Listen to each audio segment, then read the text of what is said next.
नमस्ते तथा वत्सले मातृभूमि। जय हिंद दोस्तों। भारत का एक्शन प्लान तैयार हो चुका है चीन के खिलाफ, और यहाँ पे चीन के हथियारों के मुकाबले भारत ने अपने कौन से हथियार तैनात कर रखे हैं, इस बारे में भी जानना हम लोगों के लिए बेहद जरूरी हो जाता है। जैसे कि आप सभी को मालूम है कि अभी भी कई ऐसे पॉइंट्स मौजूद हैं जहां पर भारत और चीन की सेना आमने सामने डटी हुई है, और जैसे जैसे लद्दाख में बर्फ पिघल रही है वैसे वैसे चीन अपनी मौजूदगी को बढ़ाना शुरू कर चुका है। भारत को ये भी उम्मीद थी कि शायद चीन गोगरा, हॉट स्प्रिंग, डेप्सांग और डोकलाम से अपने सैनिकों को वापस बुला लेगा, लेकिन ऐसा नहीं हुआ है। अब एलएसी पर चीन की गतिविधियां फिर से तेजी से बढ़ रही हैं और ये भारत के लिए एक बहुत बड़ी टेंशन भी है, जिसके बाद भारत ने K9 वज्र जैसे अत्याधुनिक हथियारों को इस क्षेत्र में तैनात कर दिया है। हमारी क्या तैयारी है चीन के सामने, आइए जानते हैं। पीपुल लिबरेशन आर्मी ने एक बार फिर से वेस्टर्न थिएटर कमांड को पुनर्गठित कर दिया है, जिसमें कि भारत से जुड़ी सीमा की सुरक्षा में तैनात शिनजियांग मिलिट्री डिस्ट्रिक्ट में नए लड़ाकू विमानों को, तोपों को, टैंक्स और रॉकेट्स को भी, और यही नहीं इसके अलावा घातक हथियारों को भी वहां पर डिप्लॉय कर दिया गया है। हालांकि ताइवान के साथ उसका जो विवाद रहता है उसके चलते वो लद्दाख को इतनी इंपॉर्टेंस नहीं देता, लेकिन अब परिस्थितियां तेजी से बदल रही हैं। गलवान संघर्ष के बाद पीपुल लिबरेशन आर्मी ने शिनजियांग सैन्य जिले को तेजी से अपग्रेड किया है। इतना ही नहीं, चीन ने इस इलाके में सेना की कमान संभालने वाले कमांडर को भी बदल दिया। चीन की सबसे खूंखार माने जाने वाली एलिट 13 ग्रुप आर्मी के कमांडर लेफ्टिनेंट जनरल वांग काई को इसकी जिम्मेदारी सौंप दी गई है। इस एलिट फोर्स को टाइगर्स इन द माउंटेन के नाम से जाना जाता है, जो पहाड़ी क्षेत्र में लड़ाई करने में पारंगत है। और इसके बाद ये अंदेशा लगाया जा रहा है कि चीन फिर से भारत के साथ धोखा करने का प्लान बना रहा है। भारतीय सेना ने 3 दिन पहले दक्षिण कोरिया की तकनीक पर बनी K9 सेल्फ प्रोपेल्ड हावित्जर को लद्दाख में तैनात किया है, जिसकी तस्वीरें भी जारी की गई। और चीन ने इसके जवाब में पहले से ही अपने 155 mm कैलिबर की PCL 181 यानी कि PCL 181 सेल्फ प्रोपेल्ड हावित्जर को तैनात कर दिया है। चीन का यह भी दावा है कि इसके भी उन्नत संस्करण को लद्दाख के पास तैनात किया गया है। ये हावित्जर 122 mm कैलिबर की बताई जा रही है। वहीं K9 वज्र सेना के तोपखाने में शामिल होने वाली पहली सेल्फ प्रोपेल्ड गन है, यानी कि इसे ढोने के लिए किसी दूसरे वाहन की जरूरत नहीं पड़ती। ये खुद एक जगह से दूसरी जगह पहुंच सकती है, और ये कमजोर जमीन पर धंसती नहीं है, और ये टैंक के साथ साथ आगे बढ़ती रहती है। 155 mm बटे 52 कैलिबर की ये तोप 30 सेकंड में 30 गोले दाग सकती है। इसकी रेंज 38 किलोमीटर है। वहीं चीन ने LAC पर PHL 3 long range multiple rocket launcher तैनात किए हैं। चीन के अनुसार PHL 03 मल्टीपल रॉकेट लॉन्चर्स की 10 यूनिट को लद्दाख के नजदीक तैनात कर दिया गया है। इसके प्रत्येक यूनिट में 4 क्रू मेंबर्स होते हैं। इसमें 300 mm के 12 ट्यूब लॉन्चर लगे हुए हैं, जबकि इसके जवाब में भारत ने अपने Pinaka multi barrel rocket launcher system को तैनात किया है। पिनाका मूल रूप से मल्टी बैरल रॉकेट सिस्टम है।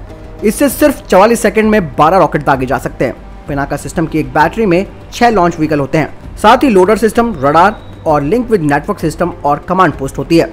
एक बैटरी के जरिए 1x1 किलोमीटर एरिया को पूरी तरह से खत्म किया जा सकता है। पिनाका मार्क 1 की रेंज करीबन 40 किलोमीटर है, जबकि मार्क 2 से 75 किलोमीटर दूरी तक निशाना साधा जा सकता है।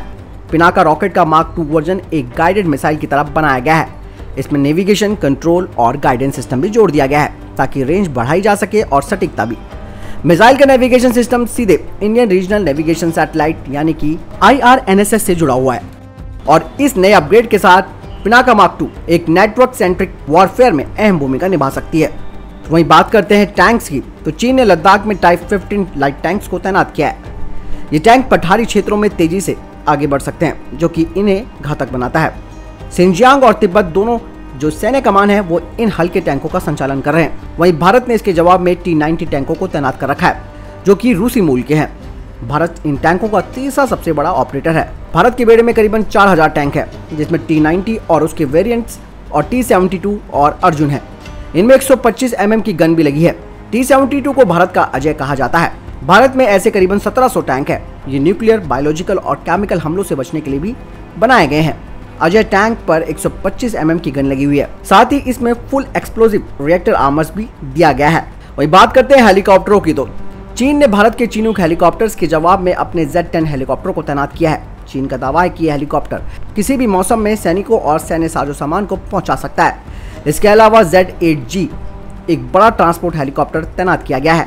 यह हेलीकॉप्टर 4500 फुट की ऊंचाई पर काम कर सकता है। चीन ने कहा कि PLA के हथियारों से लैस GJ2 ड्रोन को तिब्बत में तैनात कर रखा है, और इसका इस्तेमाल पूरे तिब्बत में निगरानी के लिए किया जा सकता है। भारत ने चीन के हेलीकॉप्टरों के जवाब में अपाचे तैनात कर रखा है। इसके अलावा भारत के स्वदेशी हेलीकॉप्टर LCH, LUH इन्हें तैनात किया गया है। इसके अलावा भारत ने आकाश मिसाइल सिस्टम को भी तैनात कर रखा है। और दूसरी ओर सबसे बड़ा और घातक हथियार है ब्रह्मोस, जिसका तोड़ चीन के पास नहीं है। भारत का ये ब्रह्मास्त्र भी LAC पर तैनात है। ब्रह्मोस की स्ट्राइक और मारक रेंज चीन के कई इलाकों को तबाह कर सकती है और साथ ही चीन को एक बड़ा नुकसान पहुंचाने के लिए ये मिसाइल बेहद कारगर है। इसके अलावा चीन ने फाइटर जेट्स में अपने J-11 फाइटर जेट्स को तैनात कर रखा है।